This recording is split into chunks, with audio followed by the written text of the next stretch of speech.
అస్మద్గురుభ్యో నమః. ఆధ్యాత్మిక ఆకాశంలోని అన్ని లోకాలు సూర్యునిలా స్వయం ప్రకాశకములు. భగవంతుని లోకము సర్వత్రా కలదు. సర్వము భగవంతునికి సంబంధించిందే. కానీ ఆధ్యాత్మిక ఆకాశంలోని లోకాలను పరంధామం అంటే ఉన్నత లోకాలు అని అంటారు.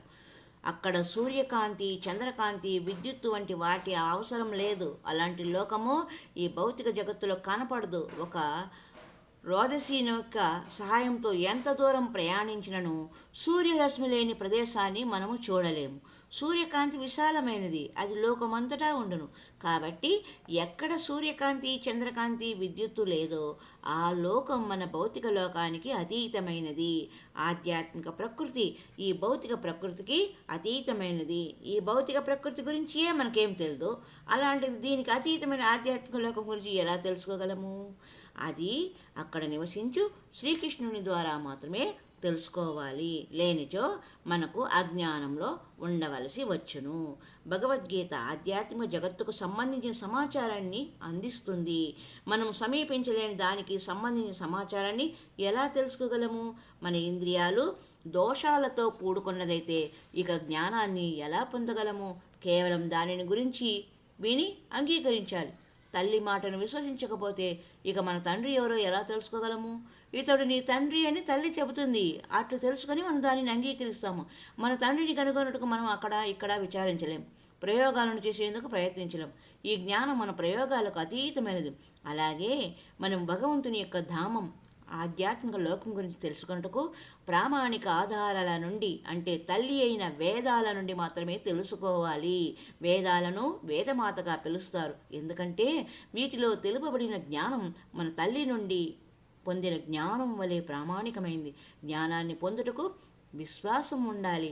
ఆధ్యాత్మిక జ్ఞానం కొరకు లోపాలతో కూడిన మన ఇంద్రియాలతో ఎన్ని ప్రయోగాలు చేసిన జ్ఞానాన్ని ఆర్జించడం సాధ్యపడదు. శ్రీకృష్ణుని భగవానుని పరిపూర్ణంగా అవగాహన చేసుకున్నవారు స్పష్టంగా తెలుపబడిన శాంతిని పొంది చివరకు శాంతిం నిర్వాణ పరమా మత్సంస్థామధిగచ్చతి, భగవంతుని ధామాన్ని చేరుకుంటారని శ్రీకృష్ణుడే స్వయంగా చెప్తున్నారు. ఆ లోకాన్ని మనము కృష్ణలోకము లేదా గోలోక వృందావనము అంటాము. గోలోక ఏవ నివసత్య కిలాత్మ భూత అనగా భగవంతుడు ఎల్లప్పుడూ తన గోలోక ధామంలో నివసిస్తూ తమ దివ్య శక్తులతో ప్రతి జీవి హృదయంలో పరమాత్మగా సర్వత్రా వ్యాపించి ఉన్న పరబ్రహ్మంగా నెలకొని ఉండును అని బ్రహ్మ సంహిత 5వ అధ్యాయం 37వ శ్లోకంలో శ్రీకృష్ణ భగవానుని మరియు అతని స్వరూపాంశమైన విష్ణువును అర్థం చేసుకోకుండా ఆధ్యాత్మిక ఆకాశమునకు లేక భగవంతుని ధామంలోకి ప్రవేశించుట సాధ్యపడదు. వైకుంఠము లేదా గోలోక బృందావనానికి అని స్పష్టంగా చెప్పబడ్డారు.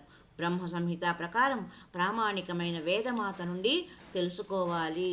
భగవంతుడు కేవలం తన ధామమైన గోలోక బృందావనంలోనే కాకుండా అంతటా కలడని బ్రహ్మ సంహిత చెబుతున్నది. అతడు సూర్యుని వంటివాడు. అతడు కొన్ని కోట్ల మైళ్ళ దూరంలో ఉన్నప్పటికీ అతడు మన గదిలోనూ కలడు. ఎవరైతే కృష్ణ చైతన్యంతో కర్మలు చేస్తారో వారు పరిపూర్ణ యోగులు. ఎందుకంటే వారి మనస్సు ఎల్లప్పుడూ శ్రీకృష్ణునికి సంబంధించిన వివిధ కార్యక్రమాలలో మునిగి ఉంటుంది. సా వై మనః కృష్ణ పదారవిందయోహో.